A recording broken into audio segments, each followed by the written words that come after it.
we have this model which hopefully will see that fund become something of an evergreen initiative or something at least that spends down over time depending on what happens to pricing in the market. It means that philanthropy is not just us purchasing some carbon credits, but it's us showing up early, taking on some risk and building a platform for the market to grow and really sort of spin the flywheel, as it were.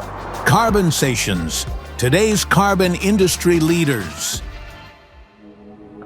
Are you passionate about climate action and staying on top of the latest trends in the world of carbon capture, removal, and markets? Then the Carbon Herald has you covered. Every week, we bring you the top news, breakthroughs, and insights from the world of carbon management, delivered straight to your inbox. No fluff, no jargon, just the essential info you need to stay informed. So whether you're a climate professional or just someone who cares, make sure you're subscribed. Visit carbonherald.com and sign up today for our weekly newsletter. Welcome to the Carbonsations podcast, where we speak to some of the leading figures in the emerging carbon industry. Our guest today is Adam Fraser, CEO of nonprofit philanthropic organization Terraset, which is focused on channeling climate finance to catalyze the carbon removal industry. Adam, thank you so much for joining us. It's great to have you on the show. To start us off, could you please share a little bit about your background and the path that ultimately brought you into the climate space? Yeah, absolutely. I was at the Carbon Removal Alliance member retreat here in Brooklyn yesterday, which we should talk about more broadly than this, but they gave me a t-shirt saying, I worked in carbon removal before it was cool, which was a great t-shirt. I'm a big fan of it, but I feel like a bit of a fraud because, I still think of myself as very new to this space, something over 2 years into my time with Terraset, which is my whole time in carbon removal. And there are people who've been grinding at this work for longer, but I remember when I was offered this role, talking to a friend in the field who said, well, no, that's what we need. We need thousands and thousands of people with expertise in other areas coming to work in carbon removal. So that's what I did. I had spent 18 years working in the world of sport. So when I left college and I studied classics, which is about the least vocational thing you can study, the only thing I wanted to do was be a journalist. And that's the job I got. I actually have always been a huge sports fan. I got a job as a sports journalist. I moved from that to writing about the business behind sport because I got very curious in how those different parts are fitting together. And then, writing about the business behind it, I got sucked into working in the business behind it, working on the commercial side of sport and with events and with athletes and sponsorships and everything there. And I then became increasingly fascinated by conversations and partnerships with some of the world's leading athletes and brands about how sport could change people's lives and be a force for social impact. So I started doing more and more in that space. And I was lucky enough to spend a decade at an incredible organization, the Laureate Sport for Good Foundation, which was founded under the patronage of Nelson Mandela after the role he saw sport play in rebuilding post-apartheid South Africa. It's a grant-making organization that supports more than 300 grantees in 50 communities around the world, gives out tens of millions of dollars in funding and capacity building. And I led the fundraising there. And then I became the global chief executive and was in that role for a few years. So maybe when I say all of that, it sounds like quite a logical pathway, like each thing followed the next quite naturally. But, if you'd asked me 20 years ago how I would go from being a sports journalist to CEO of a climate nonprofit, it's been a pleasant surprise each step of the way. It's certainly a very, very interesting story, and definitely probably the first time actually that I've had a fellow journalist on the podcast. So that's great. And I can also relate to what you said about feeling kind of like a fraud a little bit, because I've only been in the space for 3-4 years now, maybe. And I also feel like I'm learning something new every day. But yeah, as you said, it's important to have more and more people involved in this industry. But moving on to Terraset specifically, what was it about the organization that really spoke to you? I just said about my work at Laureate, and that is an incredible organization. In many ways, it was a dream job. I was working with some of the world's biggest athletes, some amazing brands, some amazing people to have a social impact. We were working across education and employability and gender equity and a whole range of different issues. We didn't do that much climate work. We did some grants to organizations who were doing environmental work. We did some toolkits for organizations looking at their own footprints, their own impact. But we didn't do that much climate stuff. And a few years ago, I just found myself increasingly feeling like I was standing on the sidelines of the biggest issue facing the world and not diving in. So I started to think, well, what could I do? How could I help? Are there places where I could volunteer? Are there places where I could play a role? And I actually found it quite hard to find those. I think at times any sector can be a bit insular. That's probably the wrong word, but hard to break into, let's say. And I wasn't finding the right things. And then, funnily enough, I met the team behind Terraset, the founding team, which was just launching at that point and had secured some initial commitments from the Grantham Foundation and from Conscience Bay Research that was enabling them to start to build out a team. So instead of volunteering or finding another way to be involved, I got really lucky because what they needed was someone with experience in building and scaling a nonprofit to come in and build and scale this one. And I became employee number one at Terraset. It gave me a way to take what I knew in terms of raising money, creating a platform, having an impact, and apply it to a field where I really wanted to have an impact. So carbon removal and tackling the climate crisis. And it's been an amazing journey. I think that I remember in those conversations saying the thing that attracts me about this is it's a big challenge and I want to work on big challenges. It's the chance to work with great people because I could tell that those involved with Terraset were great people, and I maintain it to this day, and we have more great people. And it's a mission that I really care about. So it's all of those things really remain true, and I'm really excited by what we've built in the last couple of years, but especially where I think we'll go from here, because there's so far still to go in this sector. Terraset has a very unusual approach to finance. For those of our listeners who perhaps are not familiar with your work, could you tell us a little bit more detail what exactly that entails and how exactly you guys channel funds to carbon removal projects? Yeah, absolutely. We're a 501c3. We're a nonprofit. So we raise funding, tax-deductible donations from individuals, foundations, family offices, donor-advised funds, all the sources of capital that you might expect. We raise that and we use it to make strategic pre-purchases of high-quality carbon removal. So pre-purchases because we feel like that's how we can have most impact on the field. That's what helps companies build, validate, and scale. It's a form of deploying capital versus, let's say the grant making that people might traditionally think of a nonprofit as doing, and which is really important in this field as well, in all sorts of ways. It lets us deploy that capital as revenue on people's balance sheets, which helps them build and scale. It lets us directly focus on paying for the removal of CO2 from the atmosphere, which is what our donors care about. And it lets us be a market signal and be part of moving this forward. It's really interesting, something that's come up more and more this summer as we launched our Revolving Fund, which is another kind of new way of working, which we should get into. But a lot of the suppliers we're talking with started to quantify the difference in value to them of a pre-purchase to an offtake agreement. And the numbers that kept coming around were about 25% to 30% more value in a pre-purchase dollar for dollar than an offtake. Now, obviously, an offtake can be significantly larger, and those large agreements are absolutely key. But with an offtake agreement, there's a great deal that goes into financing it, in terms of delivering it, in terms of when the money actually lands, which could be multiple years down the road, even if everything goes well. So we try to raise money now and move it now because we think that is a way we can have most impact on scaling the field. Now, when you think about donors, climate philanthropy can take many forms, like from adaptation to conservation. What do you think motivates people to give to carbon removal specifically? In terms of our donors, I think there are a couple of different things that appeal to them. And obviously, it can be more of these. There are those who really care about just removing carbon. They want their dollars to go to taking CO2 out of the atmosphere. It's the unique appeal of carbon removal, and we provide a philanthropic way for them to do that because they don't actually need carbon credits for anything. They aren't focused on carbon accounting. They're not corporates looking at their business needs. They are just people who care about scaling this work, who care about taking carbon out of the atmosphere.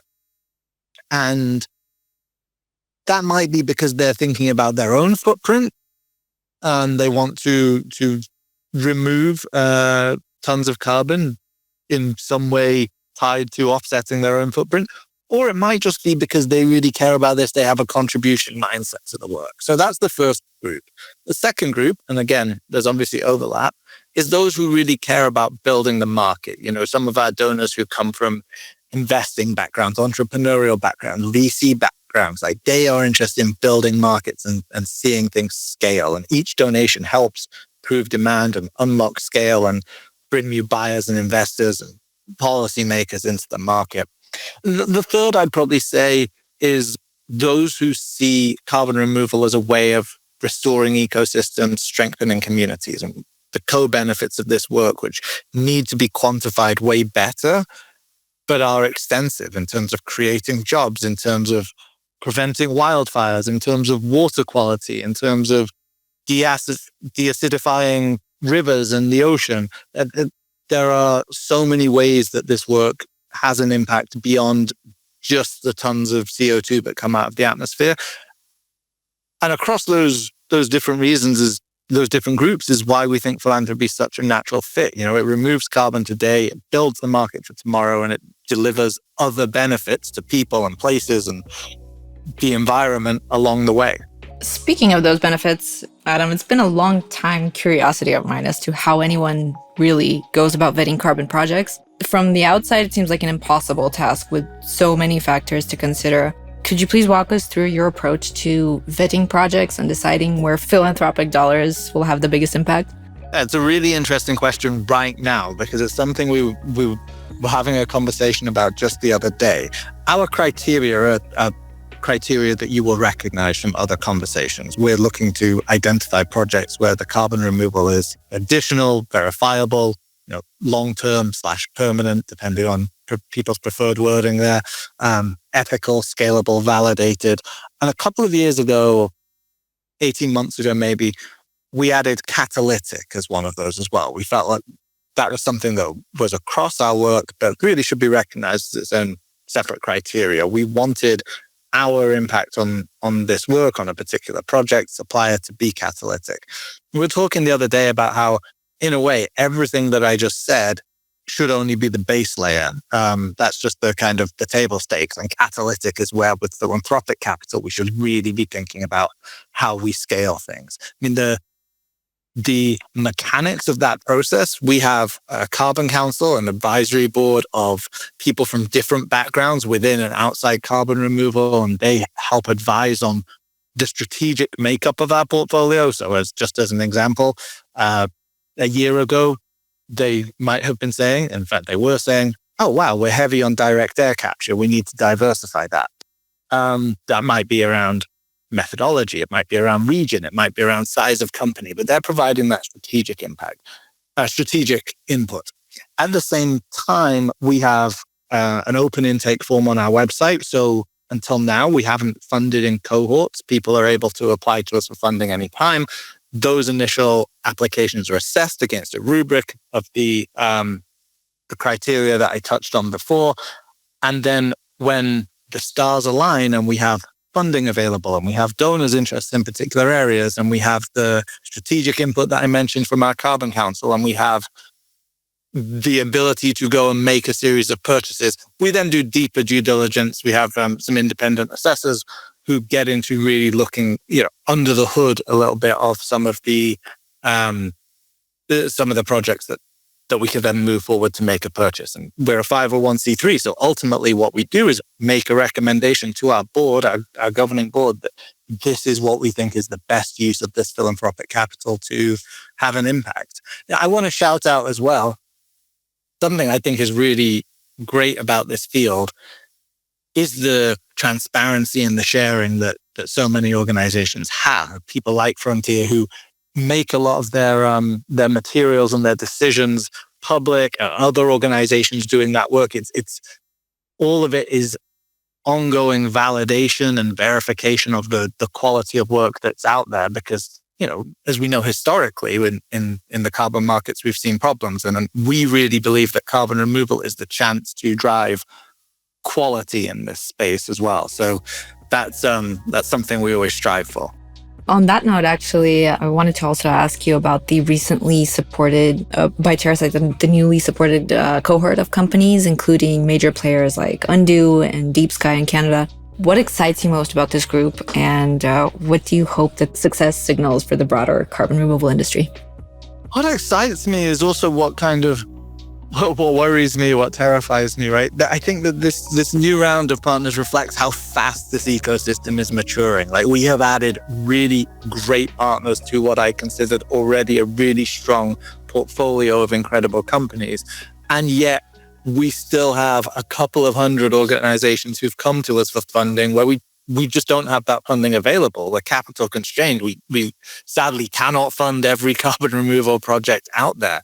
But I'm really excited by the diversification of methodologies, the diversification of geographies, the different leaders in this field who we've brought in. It's the first time, or this year is the first time, that we've also done some methane abatement. It's the first time that we've done some refrigerant destruction. So we've branched out slightly from let's say the pure engineered CDR, even though that remains absolutely core for us. But the methodologies that we've brought into the portfolio for the first time are really exciting. And the world needs all of these things to come to scale.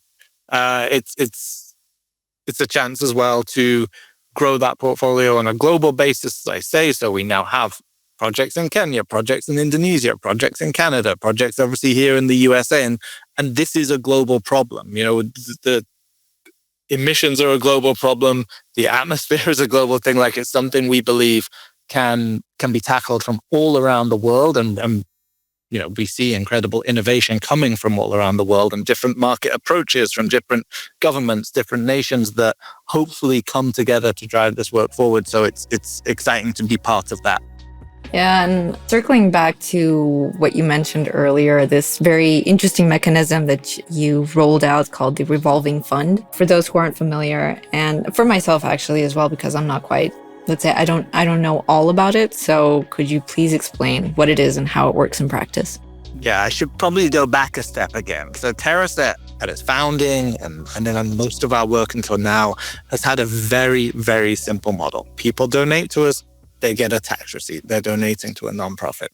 We take that money, we pre-purchase carbon removal from these early stage companies that will be delivered at some time in the years to come. Some has been delivered now, some is mapped out over the next 5 or 6 years, as you would expect of anyone pre-purchasing in this field. What we found in a survey of suppliers we did at the end of last year, in conversations with donors, in conversations with some corporates, was that there was more we could do with this model. Suppliers were talking to us about the importance of early stage capital and the fact it was getting more difficult to secure. Corporates were saying to us, we wish we could do more in this space, but we can't gamble in quite the same way because we need the certainty of this. And then donors were saying to us, well, I love that I give you money and it has an impact, but how could it go further? Donors are always asking nonprofits, like, how could you do more?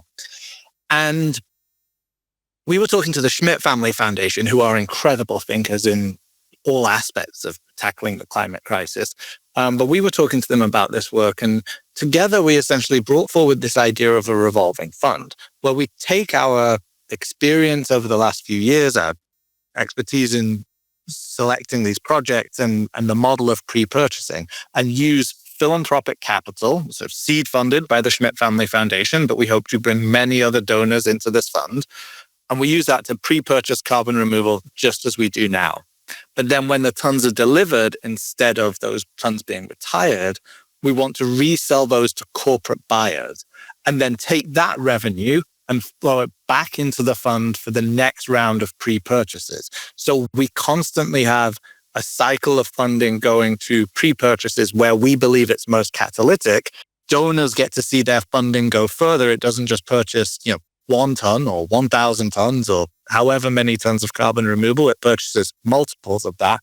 and corporates get to actually then buy delivered credits. So they have the certainty, but they know their money goes into future purchases, future pre-purchases, where it's more catalytic. And that means we don't just start from zero every time, which is always the challenge in the nonprofit space. So you raise some money, you spend some money, and then you think, oh, now we have to raise more and find a way to take more carbon out of the atmosphere.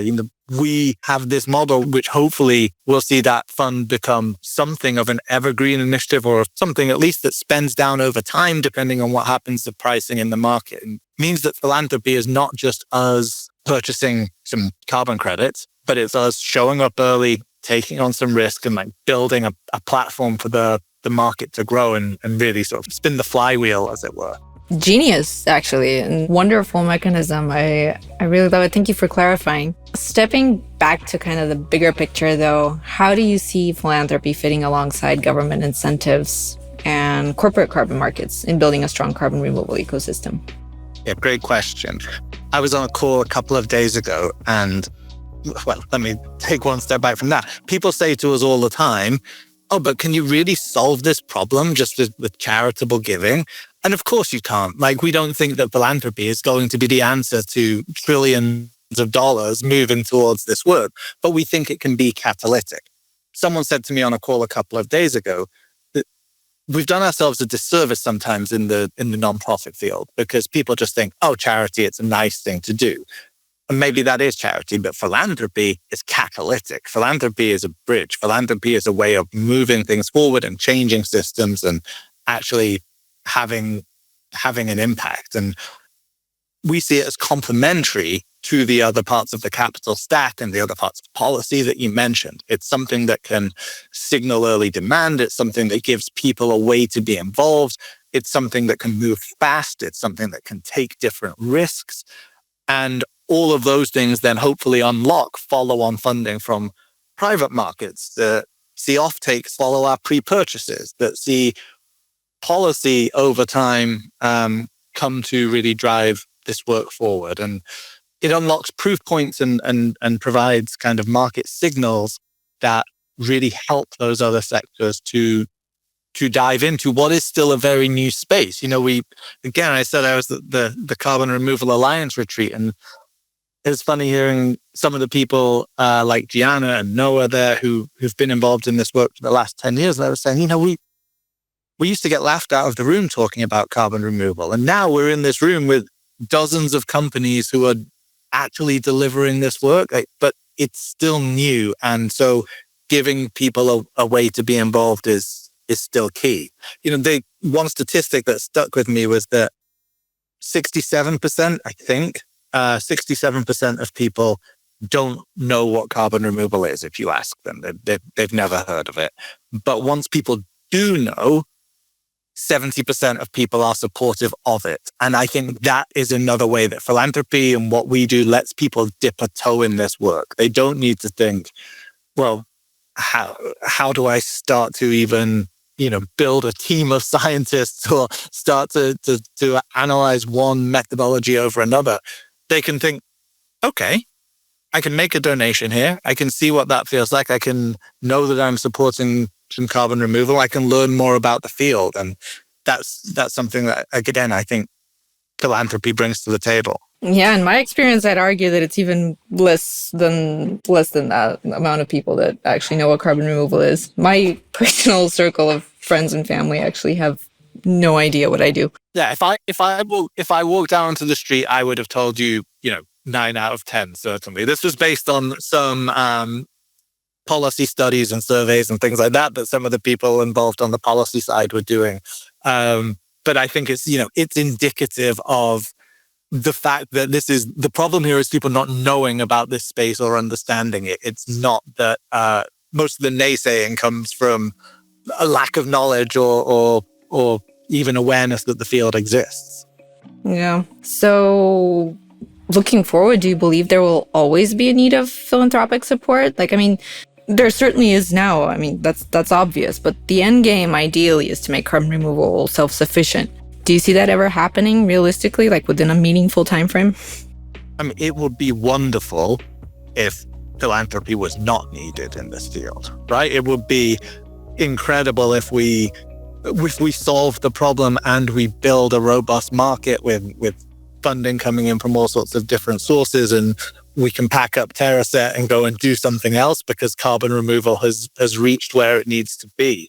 I suspect there would always be other challenges, right? We talked briefly about refrigerant destruction and methane abatement, and I look at nature-based solutions, and I look at nitrous oxide, and I look at all the other areas where we need to make progress alongside pure carbon removal. And I think philanthropy has a role to play and is playing a role in all of those things. So like there will always be something, but I think the mindset of can we put ourselves out of business by making this sector self-sufficient, as you put it, is an incredible ambition and is exactly how we should be thinking about it.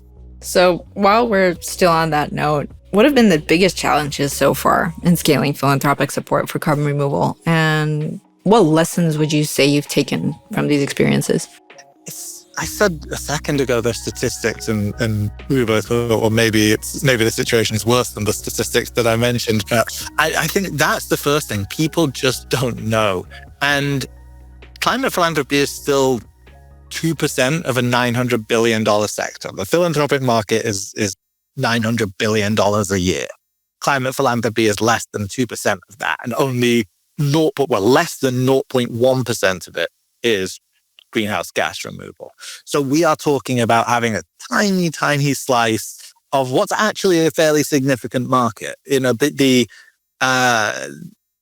We're very excited in the carbon removal field by the incredible work that people like Frontier are doing, bringing $1 billion plus to this market. People donate $1 billion a day to philanthropy in the USA. That is across a whole range of areas, right? That's education, it's churches, it's the arts, it's all sorts of things, but such a tiny percentage of that goes to anything to do with climate. I think there are a whole range of reasons for that. It's a big problem and people don't know where to start, or people think this should be someone else's responsibility, like fossil fuel companies should be cleaning this up, government should be doing something. All those things where people think, well, why am I putting my money to this? But actually, you could extend that argument to any space that to which people are donating. And again, I come back to that point that you can do it because philanthropy can be catalytic. So the challenge is visibility. The challenge is awareness. Our job is to really help to change that, to try and make it really simple and credible and catalytic for donors to see that they can play a role in this market, they can have an impact, they can help move it forward. I think once we talk to people about this work, it's very rare that someone says to us, people are maybe just being nice, but it's very rare someone says to us, no, I don't think this is a good idea.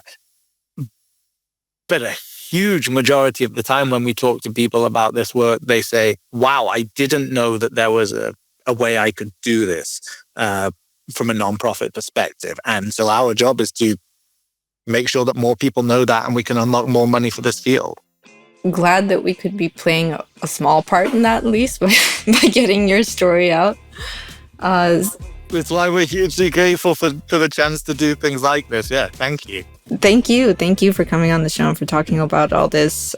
Unfortunately, we only have time for one final question for you, and that is, what's next for Terraset? What exciting new developments do you guys have lined up for the future that you can let us in on right now? I mean, let's say that the next thing is scale. I think what we've done over the last couple of years is really established that this is a way to have an impact in the market. We've built this portfolio of 20 plus companies. We've done what we said we would do, right? We've moved this from being a concept that maybe philanthropic capital could play a role to actually doing that and moving millions of dollars. Now we need to scale that, and we need to be moving tens of millions of dollars and finding more ways for it to be impactful, whether that's different funding mechanisms or the ones we already have, whether it's scaling the revolving fund to tens of millions of dollars, and, really building a movement that kind of normalizes the role of philanthropic capital in scaling carbon removal and makes more and more people aware of it. We're really excited by what we're seeing on the ground in terms of suppliers. And I would say we're also really excited by conversations we're having with new donors who've never come near carbon removal before, but who I think are going to do things with us. We are really excited that I think soon we will actually announce the first buyer of credits from the Revolving Fund, which starts to again prove that model. And, the timing of our conversation now, we're really excited by going into Climate Week New York with, let's say, a renewed sense of optimism and excitement in the space. I think over the last year, a lot of people have been waiting to see how the foot lands on different things, and people have, been talking about it, the difficulties of securing funding, the costs of capital, and all those things. But I look at our portfolio over the last couple of weeks and I see Teraton closing rounds of investment and Planetary getting a new offtake agreement with Frontier, and just more and more progress across this field that we're excited to be part of. Excellent. I'm really excited to be keeping up with your progress. And it's been a real pleasure to speak to you today and learn about all this much needed work that Terraset does for the world. Adam, thank you so much for being here. It was great to speak to you. Likewise, thank you so much. If you enjoyed this episode of the Carbonsations podcast and would like to hear more conversations like this, please be sure to subscribe. We really appreciate the support.